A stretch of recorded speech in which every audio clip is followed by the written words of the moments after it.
Hello, everybody. Welcome to a Rose City Politics special edition, bringing back the old school co-panelist, producer, Sarah Morris. How are you, Sarah? I'm very well, John. How are you? Oh, I am doing great. It's so good to have you here. I felt really, like it's great to have you here on the show right now. We have Doug Sartori, we have Pat Papadakis here as well. The panel here is opting for old school Windsor backgrounds. And to be Mine, fair, I'm in a building that's very old. it's perfect. It works. I've got mine showing just Olet and University. Pat, where are you coming from? I'm coming from an old building on Victoria and showing an old postcard of Victoria. And Doug, how about yourself? Coming to you live from the Roseland Clubhouse in 1929. So as it is today, because it needs to be upgraded again. More or less. 4 mil for those wicker chairs. That's what we got to, Very replicate. retro. Yeah. You're in a really, I'm going to just say interesting place when the wicker chairs are rolled out. You don't know what the setting necessarily is, but wicker chairs are, But it's ready for rain. It's ready for the climate. Good to go. Absolutely. If you're listening tonight and you're a Patreon subscriber, thank you so much to our Patreons. If not, head to patreon.com/Rose City Politics. We are in BizX Magazine every month and available online whenever you want at bizxmagazine.com. Of course, we are also on Facebook, Twitter, YouTube, and wherever you stream your podcasts. So please like, share, and subscribe. And we record live on tape. Thank you so much to the kind support of Leuna 625, Building Better Communities. As I said at the top, we have Sarah Morris here tonight, the organizer of Windsor Jane's Walk, coordinator, former panelist of the program, former producer of the program, did the handoff to me when I came onto the show. So someone I hold in the highest regards, not only for that reason, but because we're good friends. So it's great to have Thank you you here. for that hot air, John. It's always appreciated. I'm blowing it like it is old timey winter, and I've got to get the fire going again. Thank you. What is that called, Doug? You're in the old times right there. Is that a billow? Like the bellows. Bellows. Work those bellows, John. There you go. So we're talking about Windsor Jane's Walk. For those who don't know, celebrating Jane Jacobs, 1916 to 2006. She was an urbanist, activist, writer who championed a community-based approach to city building. While she had no formal planning or training as a planner, her 1961 treatise, The Death and Life of Great American Cities, introduced groundbreaking ideas about how cities function, evolve, and fail that have become a common sense canon for today's architects, planners, policymakers, activists, and other city builders. Took that all straight from the About page, right on the Windsor Jane's Walk page. John. Thank you. It's perfect. It's great. It sets the scene for the listener. So you've been doing this now for a couple of years. Let's just, we'll get right into it. Obviously, last year with COVID hitting, it was a reduced but still existing model. However, this year, you and I were talking about in the pre-show, you said that there are as many walks through one form or another as there would be if COVID weren't taking place. An achievement that I think is something that's not just actually working bellows. Like, good for you. That is wild. Thank you. Why don't you speak for yourself rather than me reading through a list here? Tell us what it's like to have, transitioned an event like this from what it was like in the before times to where we're at now, and what can people expect? For sure. Well, thanks. Thank you for that intro, John. Yeah, it's last year was around March or February, March, when we started planning it, was an optimistic time as far as what we thought the pandemic was going to be. So there was some planning that things were going to be in person. And then once the spring continued, we very quickly realized that no, this had to be online.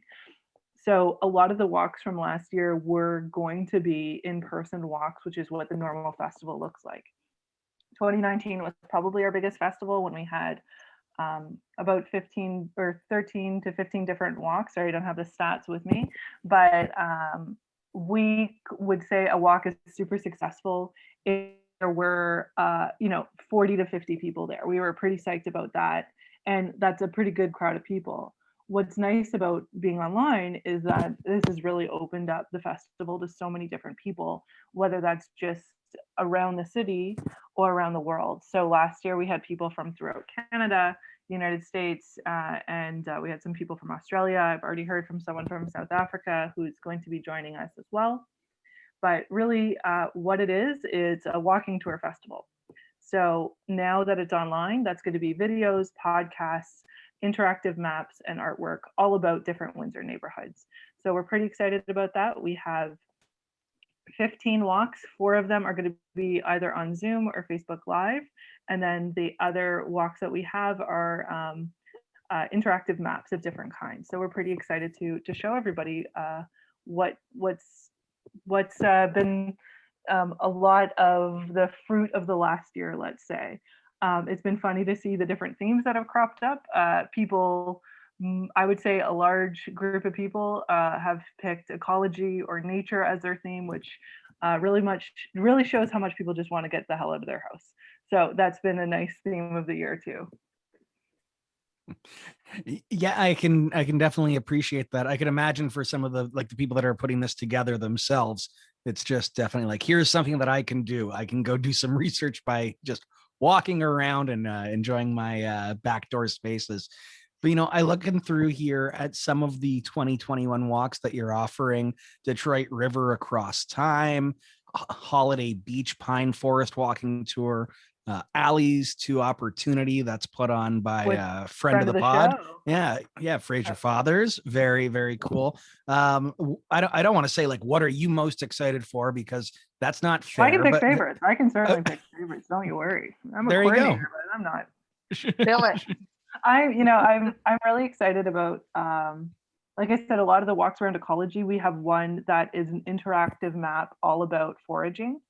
So you can go through and see different species throughout the region, different kinds of trees and plants that you can forage. And Lindsay, the woman who's doing the walk, also put recipes with all of them.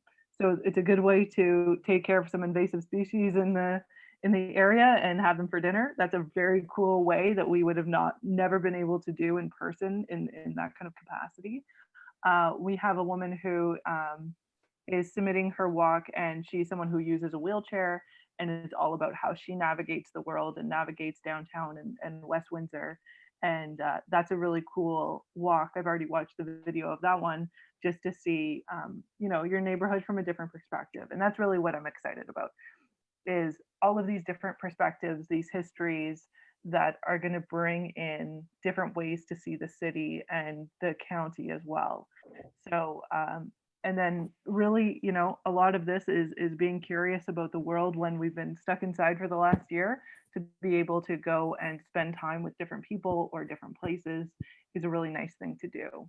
And then to have access to certain things like Assumption Church, they did a IRL walk in 2019 where they gave us a tour of their church and the cemetery, but this year they're going to be doing it via video. So that's another cool way to check out one of the, it's the oldest Roman Catholic parish in the west of Montreal in Canada, and you get to go check that out. And during the lockdown, that's not always the most accessible place to go, so it's cool to be able to see that too. It's super cool that you're making things accessible to people at a time when we're all still longing for that patio or to get to a movie or whatever it is. I wanted to just give you an opportunity, Sarah, before we get to the panel, to go around with the questions, to talk about yours. You have downtown Windsor. What if? What if this is a very Rose City politics? If there was nothing happening in the week, kind of walk. This is definitely something that we would have done here on the show, and I'd Well, be the word happy canal to is do it. mentioned, so we'll take it from there. So that one is going to be yet to be recorded, but it's going to happen. What if all these different scenarios? So this is sort of an alternative history podcast. What if Windsor never amalgamated? What if the English never took over Detroit? What if the Bacon Man became the mayor? That's the one I'm pretty excited about. But then also, what if this city was a different place? You know, this is again a very Rose City politics topic, but what if Windsor actually took climate change seriously? What could that look like? What if instead of a car town, we were a bike town or a pedestrian town? It's really to point out how much of city planning is choices made. You can see that in history by alternative choices. How do we made the canal? How do we have the gondola across the river? Those are choices throughout the city, throughout the history that we've either made or not made. And that puts a lot of emphasis on the choices that we can make. And people in power very much want you to feel like the choice has already been made and there's not much else we can do. But this is hopefully going to inspire some creative thought around what could be. Very cool. Some of Doug? Some of those what ifs remind me of some of the major expropriations that have happened downtown. Mhm. We know, the expropriation of the Canderel building, and then the expropriation of quite a few historic and amazing sort of brownstone properties, which would have been the then, Western super anchor. I feel like expropriations are in the mix of what if we Yeah, hadn't I done haven't recorded it yet, so I can put that in there. Terrific. I have a question actually, because you mentioned a friend of the show, Fraser, and I noticed on social that he's doing alleys, I think, and he was being very democratic about it, or at least allowing feedback, because he's all about the surveys and the data. And I didn't get a chance to follow up. I'm wondering whether there is whether there's an outcome and what he's going to be doing and where. So his walk is going to be live in an alley, which is always an element of danger and surprise. But so his walk will be on Saturday afternoon. And what's really nice about it is live. So we can engage and we can ask questions. And I know we all know Fraser's going to come with the data. So hopefully there's going to be something, some actions that we can take afterwards. That's another surprise about this festival is I don't know too much about the content either. I just know that his talk is called Alleys to Opportunity, and that he's probably going to be in a downtown alley, which is again very exciting. And we'll get to see. He's going to use the in-person alley as a jumping off point to discuss some of the potential, some of the places, some of the ideas around alleyways, and we'll see. And I encourage everyone to join that one in person. It's going to be on Facebook Live, so you can join that and be part of that conversation too.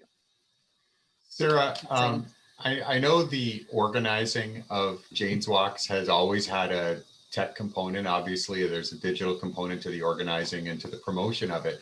But one of the things that seems to me that you've had to do in pivoting to COVID is do a lot more tech in the walks themselves. So what has that transition been like? Has it been easy? Did you find that your volunteer, what do you call the walk hosts? A host. Yeah, okay. A walk host. So do you find the walk hosts embraced it? Did you end up with a different set of hosts because of that constraint? Very much so. I think, especially last year, that was a huge hindrance that a lot of people, if we think back to May of 2020, a lot of people had never used Zoom, had never done anything like that. We didn't really do anything live last year just because of that tech component. I really tried to offer a lot of support, but at the end of the day, you got to make a video where where you can't. This year, I think people are much more well equipped to be able to do a live Zoom and record it and a presentation and have that. I think really those tools are much more accessible this year. We do have a much younger audience, I would say, or younger host group than normal, just because of that tech kind of hurdle, as it were. And that's something that, you know, if there were a little bit more resources, that would be something nice to do, is to be able to help folks create videos to give them those resources. But right now, as it is, we can, you know, what I'm doing right now is setting up Zoom for everybody in the who is doing something live, and giving people those opportunities. But like I said, this last year has been an incredible learning curve for all of us. And then the one thing that we haven't really talked about is that we've done art submissions this year as well as last year, which has really opened up the festival as far as hosts who would not normally do a walk who would want to contribute. So different kinds of artists. We actually have artists who are no longer with us, who have passed on, who you know, are part of Les Amis Duff Bobby. This artist, that group submitted some of her artwork about the Duff Bobby house. So it really does, in some ways, broaden our scope of who can contribute. And even, you know, like Carrie, the woman who uses the wheelchair, that's someone who probably wouldn't be able to host a walk normally, given some of her circumstances, that in the same capacity, that kind of opens it up. But like most of this, accessibility kind of becomes a double-edged sword, where some people can access the technology and some people can't. So it's something we're working on. I think next year, when we go back to in person, knock on wood, there will still be a role for doing things digitally as well. And I don't think we'll ever go back to just doing stuff in person, really. That was actually my question, and so you just answered it, and that is that, you know, we're experiencing this in many facets of our lives, even the way we work. We've discovered that, you know, things have changed, and regardless of how normal things go back, I think the pandemic has impacted us with many changes. So, you know, that's what I'm asking, and I think it looks like going forward, yes, there might be a lot more, you know, you can get a lot more people to join on a walk, but there will always now be that additional element that you were almost, you know, forced to do, but in many ways might be a really, really good thing and accessible to a lot of people, as you mentioned, different continents that wouldn't have had that opportunity before. Absolutely. So, like I said, this is something where we're probably going to always have that submission to have something digital, just because it does open it up to so many different people from around the world, as well as the artwork. And then, you know, I'm very proud of the fact that we have had a festival over the last 2 years. The amount of people and festivals that have delayed and postponed and never, you know, over the last, you know, 13 months or whatever, that you know, I feel like some momentum can get lost, especially for a small organization, if you don't do something annually. And the amount of groups that have not moved to digital, I think possibly could suffer from that afterwards, but who knows what's going to happen in the future. But it was important for us to do something and to continue.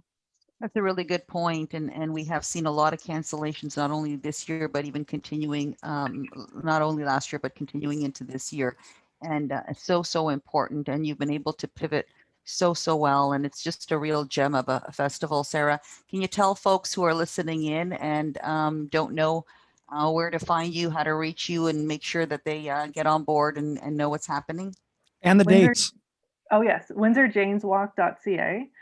Our website is where you're going to find everything. It will be live on Friday morning at 9 a.m. Our Facebook page will have highlighted posts about each and every submission. So there's going to be sort of that interactive component on our Facebook. But if you go to windsorjaneswalk.ca, that's where you're going to find everything. And another nice part about this is it will stay up until next year. We will continue to have all of these videos accessible. So if you can't make it this weekend, no problem. We will have access to it really throughout. So we're really excited about that, the opportunity that people can always come back to it. In the past, if you miss the walk, you miss the walk. It is gone forever. So, you know, there's some spontaneity and fun in that, but we really want to make sure that everyone has access to this wonderful information, entertainment, all of the fun of Jane's Walks. We'll make sure to post the link there when we post the podcast. Well, All right. Sarah, thank you so much. We're so happy to have had you on. I mean, what a resource that this is actually going to be able to exist beyond just the actual walk itself. And, you know, what a resource you are for the community. You do a lot of work. There's the bellows going again, but I stand by it. So Sarah Morris, former Rose City politics panelist and producer and organizer of Windsor Jane's Walks. Thank you so much for joining us, Sarah. Nice to be back, and thank you all so much. Have a great rest of the evening. Thanks, Sarah. Good seeing you. Thank you. You too.